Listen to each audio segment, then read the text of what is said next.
გამარჯობა მეგობრებო, როგორც იცით, ქართული ოცნების პრემიერ-მინისტრი ირაკლი კობახიძე როგორც იქნა შეხვდა დიუშენის სინდრომის მქონე ბავშვების მშობლებს და იქიდან ამ ხალხმა რა ამბავით გამოიტანეს არის ის, რომ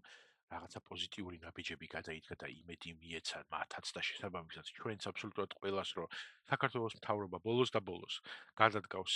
იმ ნაბიჯს, რომელსაც ემხრობა პოლიტიკური სპექტრის ყველა მხარეს მყოფი ადამიანი და ამას ადასტურებს ის თანხა, რომელიც საქველმოქმედო აქციის ფარგლებში შეგროვდა, ხო? ჩვენ ძალიან კარგად ვაანალიზებთ ყველა, რომ 2 მილიონამდე ლარი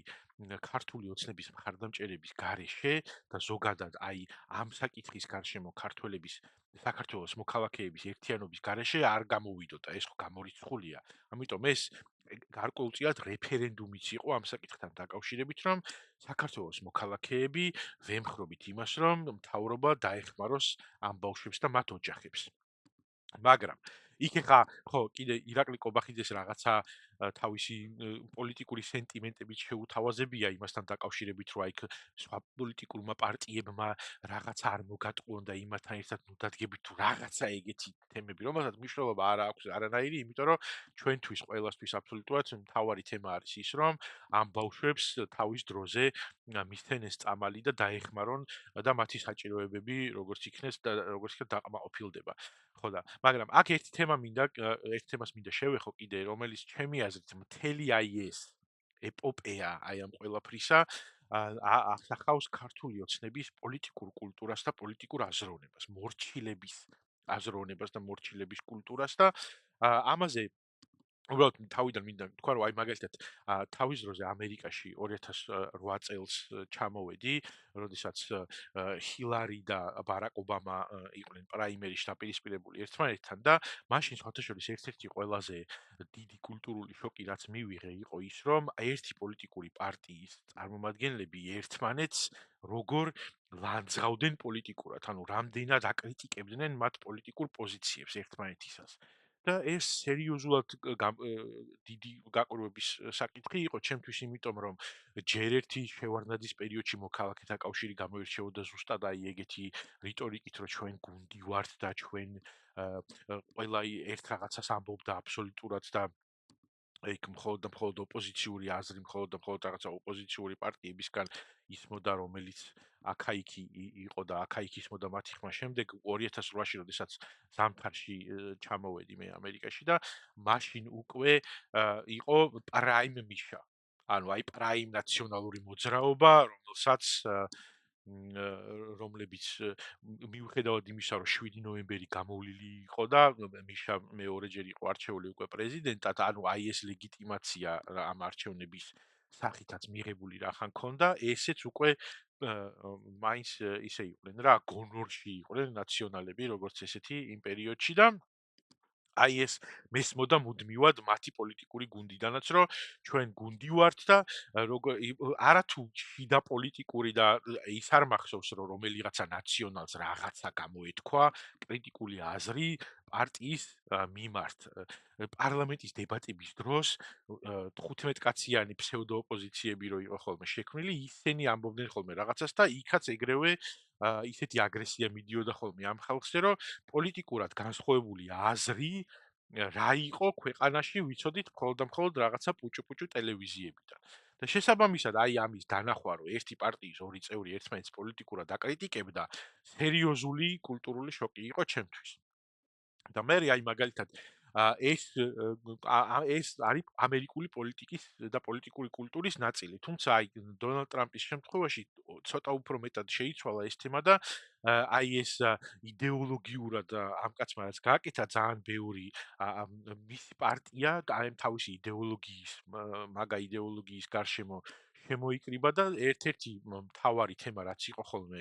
ბოლო წლების ამერიკულ პოლიტიკურ კულტურაში იყო ის თუ რამდენად ყველაფერში ეთანხმებოდნენ ისეთი ადამიანები, რომლებიც რეპუტაციულად და ისტორიულად აი წლები არის უკვე და 10 წლეულები არის კონგრესში და სენატში არიან, ისინიც კი რაღაცებს უправებდნენ. მაგრამ აი მიუხედავად ამისა, თავის იქნა მაინც პოლიტიკურმა კულტურამ ამერიკაში და პოლიტიკურმა ტრადიციამ და როდესაც მაგალითისთვის ხელოვნური ინტელექტის თემაზე შემოვიდა რაღაც თემები, ერთ-ერთი მაგალითი სხვათა შორის პირველი რაც იყო და იქ ასევე რაღაცა ერთ-ერთი კუნძულის თემასთან დაკავშირებითაც იყო სერიოზული დაპირისპირება 1 და 2 ადამიანის ვიღაცები გამოჩნდნენ მაინც რომელიც დაუპირისპირდნენ ამ ხელისუფლებას და საბოლოო ჯამში განსხვავებული აზრი მაინც ისმოდა რა. აი საქართველოში კიდე ეს პოლიტიკური ტრადიცია გაგრძელდა ამ შემთხვევაში და ქოცებმაც საუკეთესო ტრადიციებში გააგრძელეს ეს, იმიტომ რომ ეხა აი როგორი სიტუაცია იცით რომ მე ხო ვერავინ ვერ დამაჯერებს რომ აი დეპუტატები რომლებიც არიან ქართული ოცნების რიგებში იქ ერთი ადამიანი აი ანუ კი ბატონო მაშინ ქართული ოცნება ამას გვეუბნება რომ ჩვენ უნდა დავიჯეროთ რომ მთელი მათი პოლიტიკური გუნდი და ის დეპუტატები რომლებიც არიან ეხლა მათი მანდატი შესული საქართველოს პარლამენტში ყველა ეთანხმება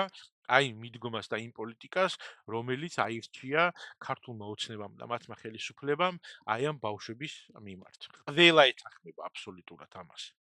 და ერთი ადამიანი არ გამოიძებნა მთელს პოლიტიკურ გუნდში, რომელიც გამოვიდოდა პარლამენტში და პარლამენტის ტრიბუნას გამოიყენებდა იმისთვის, რომ აი ამ ერთ თემაში მაინც გამოეხატა რაღაცა უკმაყოფილება და დაპირისპირებოდა თავის პოლიტიკურ გუნდს და თავისი განსხვავებული აზრი დაეფიქსირებინა როგორც თავისი იმამომრჩევლის ხმა მაინც გამختارიყო, რომელიც აშკარა არის, რომ ეთანხმება ჩვენ მაგალითად გამოსვლა რო იყო ქართული ოცნების მხარდამჭერების მსვლელობას რაღაც კიდევაც ინტერვიუები ჩაწერეს ჟურნალისტებმა, როდესაც ისინი ამ ხალხი ამბობდა, რომ კი ჩვენ ვართ ქართული ოცნების მხარდამჭერი, მაგრამ ამბობთ, რომ ბავშვებს წამალი უნდა მისცენ. აი ამ ხალხის ხმა მაინც რომ ყოფილიყო ერთი პარლამენტარი ქართული ოცნებაში, ესე იგი არ არსებობს ესეთი ადამიანი არავინ. და შეიძლება ვიღაცამ თქვას, რომ ხო ეხა აბა ეს რაღაცა განსხვავებული აზრი რომ გამოითქვა, მე ამას ხელზე დაიხვევდნენ აკაცუკები და ნაცები. ანუ ეს ამ პოლიტიკური კულტურის და ამ პოლიტიკური ღირებულებების ადამიანები არიან ქართულ ოცნებაში, რომ ესე იგი აი ამ ბავშვების სიცოცხლის გახანგრძლივება მათთვის ყოფის შემსუბუქება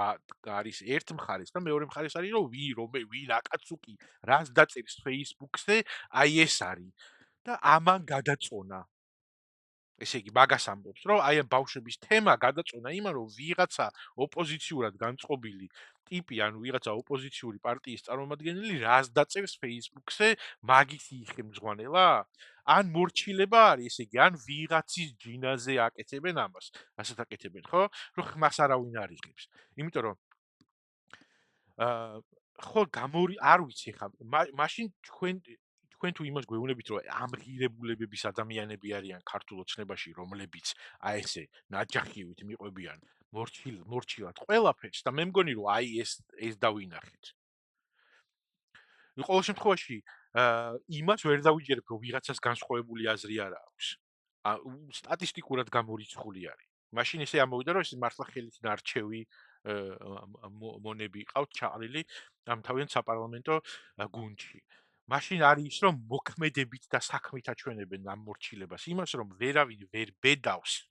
და არავის არ აქვს ის პოლიტიკური კულტურა და შეგნება რომ თავისი მოქალაქეების რაღაცა ნაწილის ხმა იყოს პარლამენტში და თავისი ხმა ტრიბუნა გამოიყენოს იმისთვის რომ ვიღაცას უთხრას რომ იცი რა არის მგონი რაღაცას არასწორად ვაკეთებთ ამ სიტუაციაში და მგონი დრო არის რომ უფრო ადრე შეხვედრო და ამ მოეწოდებინათ ამ შეხვედრისთვის უფრო ადრე დაენახებინათ ხალხისთვის რომ ერთი ადამიანი მაინც არსებობს ამ პოლიტიკურ გუნდში რომელსაც რაღაცა ღირებულება შესჩენია მაგრამ აი ეს ვერ დავინახეთ ამ ყველაფერში და აი ის როდესაც მორჩილებაზე არის ლაპარაკი როდესაც ქოცურაზროვნებაზე არის ლაპარაკი და როგორც ზომბობაზე არის ლაპარაკი